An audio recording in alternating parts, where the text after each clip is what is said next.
약 10년 전만 해도 회 뷔페라는 이름으로 회를 무제한 주던 곳을 종종 봐왔었는데요. 하지만 물가 상승으로 인해 회 뷔페는 어느 순간 자취를 감췄죠. 그러던 어느 날 제 유튜브 친구인 훈태님께서 회사랑 지게주는 회뷔페 찾았는데 한번 가볼래?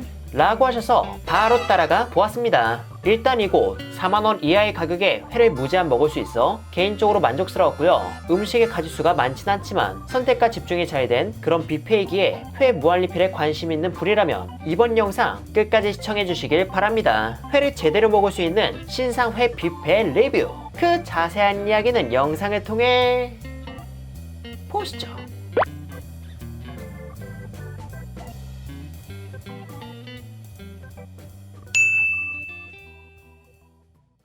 오늘 제가 찾아온 곳은 울산 동구 일산동에 위치한 대왕해상공원 회뷔페 무한리필입니다. 이름이 기니까 대왕회 뷔페라고 할게요. 이 대왕회 뷔페는 최근에 오픈한 회가 메인인 뷔페로 산지 및 양식장에서 활활을 받아 기존의 회 무한리필보다 다양한 어종을 제공한다고 하는데요. 사실 기존의 무한리필 횟집이나 뷔페에선 광어, 연어, 참돔, 참치와 같이 수급이 일정한 횟감만 있어 좋으면서도 살짝 심심한 감이 있었는데 여긴 비교적 다양한 횟감이 있다고 합니다. 어떨지 궁금하니까 바로 들어가 보겠습니다. 우선 실내는 다음과 같이 테이블석이 여러 개 있었고요. 실내가 상당히 넓은 편이라서 많은 인원이 와도 수용할 수 있을 걸로 보였습니다. 제가 방문한 시간대는 평일 점심으로 평일 점심은 45,000원, 저녁 및 공휴일은 39,000원이거든요. 가격은 쿠우쿠와 같은 초밥 뷔페보다 좀 더 있는 편이지만 음식의 퀄리티를 보고 가성비가 좋은지 확인해 보겠습니다. 우선 저는 회 뷔페라는 이름에 걸맞게 어떤 회가 있는지 봤는데 이날은 자연산 가자미와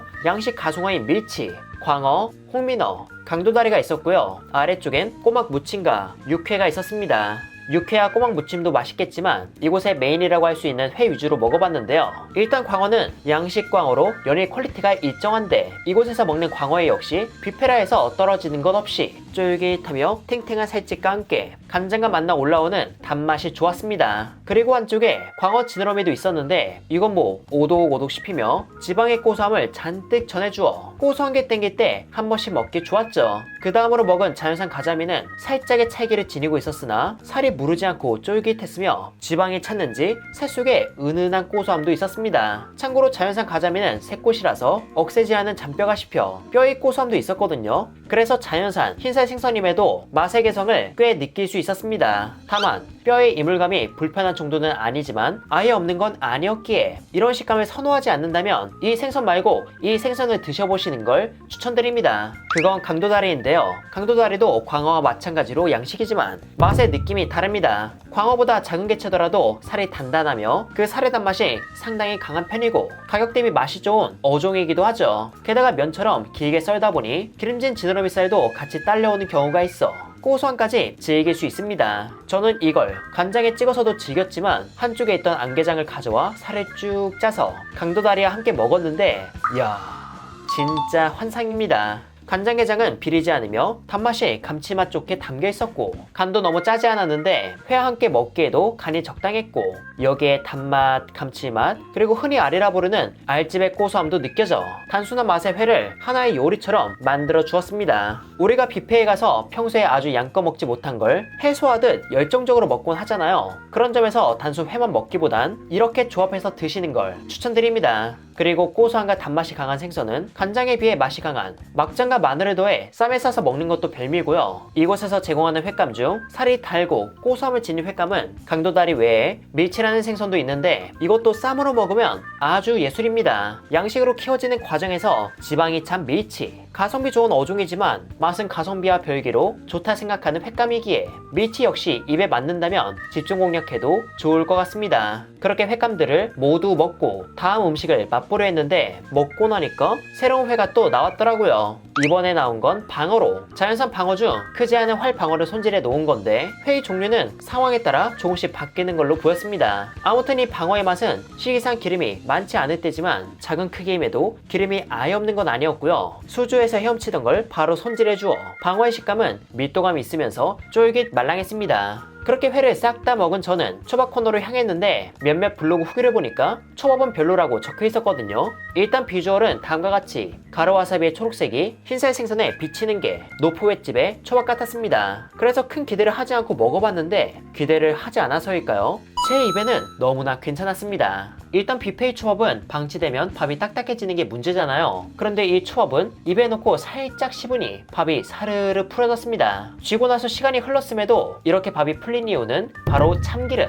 식초와 소금, 설탕, 그리고 여기에 참기름까지 더해서 고질적인 문제인 밥의 식감을 어느 정도 해결한 거였죠. 물론 초밥에서 기대할 수 있는 맛이 아닐 수 있지만 저는 개인적으로 생선 초밥에 참기름을 살짝 바른 것도 있고 해서 이런 접근 방식도 괜찮다고 보았습니다. 회를 집중적으로 먹다가 탄수화물이 끌린다면 이 중에서 광화 밀치초밥을 집중 공략하는 걸 추천드립니다. 그리고 이 다음으론 뭘 먹을까 하다가 이곳의 시그니처라고 볼 수 있는 이걸 한번 먹어볼까 해요. 바로 홍게입니다. 사실 홍게는 진짜 큰 개체를 먹는 게 아닌 이상 살이 적고 맛도 떨어지는 경향성이 있어서 그렇게 즐겨 먹진 않는데요. 그런데 홍게를 접하기 쉬운 동해안 라인에 위치한 이곳이라면 꽤 먹을만한 홍게를 가져다 놓지 않을까 해서 한번 가져와 살을 발라왔는데 다리살을 먹을 게 은근히 있었습니다. 살 역시 홍게 특유의 단맛이 충분하고 수분감도 적당히 있었죠. 다만 몸통살은 조리 과정에서 물에 닿아서인지 단맛이 적고 살의 수분감도 적은 편이었고요. 그래도 몸통 쪽은 내장의 고소함을 지니고 있었기에 몸통의 내장과 다리살에 집중해서 드시면 꽤 만족하시지 않을까 싶습니다. 그리고 이번엔 뭘 먹을까 하다가 튀김이 있는 곳에 가봤는데요. 일단 장어튀김이 있었는데 붕장어가 아닌 민물장어를 튀겨준 걸로 살의 수분과 함께 지방이 가득해서 마치 삼겹살을 튀겨준 것만 같은 강렬한 고소함을 전해주었습니다. 물론 고소한 만큼 쉽게 물리고 느끼해질 수 있지만 이곳에서 제공하는 얼큰한 매운탕이나 셀프 라면과 함께 먹으면 찰떡이겠구나 싶었죠. 그리고 새우튀김도 있었는데 기성품 새우튀김을 튀겨준 게 아닌 칵테일 새우에 반죽을 묻혀 튀겨준 거라서 새우살에 씹는 식감도 있고 수제스러움에 맛있게 느껴졌어요. 그 옆에는 인삼튀김도 있었는데 큰 인삼을 통으로 튀겨준 거라 그 비주얼에 올려 한번 먹어보니 인삼 향이 가득하고 큰 크기 때문에 중심 부분은 살짝 아삭하긴 했지만 은은한 단맛과 향이 매력적이라 보았습니다. 이렇게 해서 수산물 요리는 어느 정도 맛을 본 것 같고 이젠 뭘 먹을까 보다가 한쪽에 있는 고기 코너를 쓱 훑어봤는데요. 고기 코너에는 삼겹살처럼 잘라낸 돼지갈비와 소갈비, 버팔로 윙 정도가 있었습니다. 고기 코너에 음식 가짓수가 많진 않았지만 돼지갈비와 소갈비가 있다는 것만으로 가짓수는 그렇게 중요해 보이진 않았죠. 아무튼 고기는 가져온 후 조금 있다 먹어서 식었지만 돼지갈비의 경우 지방층이 있는 부위는 질긴 것 없이 고소한 돼지기름 맛이 있고 간도 적당해서 집중 공략하기 좋아 보였고요. 소갈비는 식으며 조금 뻑뻑한 듯 했지만 그래도 질기지 않고 옅게 간도 있어서 따뜻할 때 먹었다면 만족스러울 것 같았습니다. 그렇게 회에 초밥, 튀김, 고기까지 먹은 저는 뜨끈한 국물이 끓여서 국물을 찾아보니까 한쪽에서 대용량으로 끓이고 있는 매운탕과 셀프로 끓여 먹는 라면이 있더라고요. 그래서 둘 다 준비해서 가져와 봤습니다. 참고로 라면은 직접 끓이는 거니까 뭘 넣어서 끓여볼까 하다가 마늘 한 숟갈만 넣어서 끓여보았고 매운탕도 따로 덜어서 뜨끈하게 끓여 먹을 수 있게 준비되어 있었어요. 이 매운탕은 생선과 야채를 많이 넣고 끓여서 진하면서도 시원하고 칼칼한 맛이 좋았는데 경상도에서 빼놓을 수 없는 제피가루도 따로 넣어 먹으니까 얼큰함 속에 얼얼한 맛과 시원한 향까지 추가되어 속이 확 풀리는 그런 맛이었죠. 그리고 라면은 다진 마늘 덕분에 마늘 냄새가 가득하고 매운맛도 괜스레 더 강하게 느껴지는 기분이라 앞서 먹은 음식의 여운을 개운하게 씻어주었습니다. 이제 뷔페에서의 식사를 마무리하기 위해 디저트를 보러 갔는데요. 그런데 이곳의 디저트는 빈약한 편이었습니다. 그래서 아쉽다는 생각이 들던 차에 한쪽을 보니까 어렸을 때 즐겨 먹던 아이스크림이 있더라고요. 물론 이 아이스크림도 비싼 건 아니지만 그래도 다른 음식이 알찼고 캔 음료수와 막걸리도 무제한이란 점까지 고려한다면 35,000원이라는 돈이 아깝지 않은 식사지 않나 싶었습니다.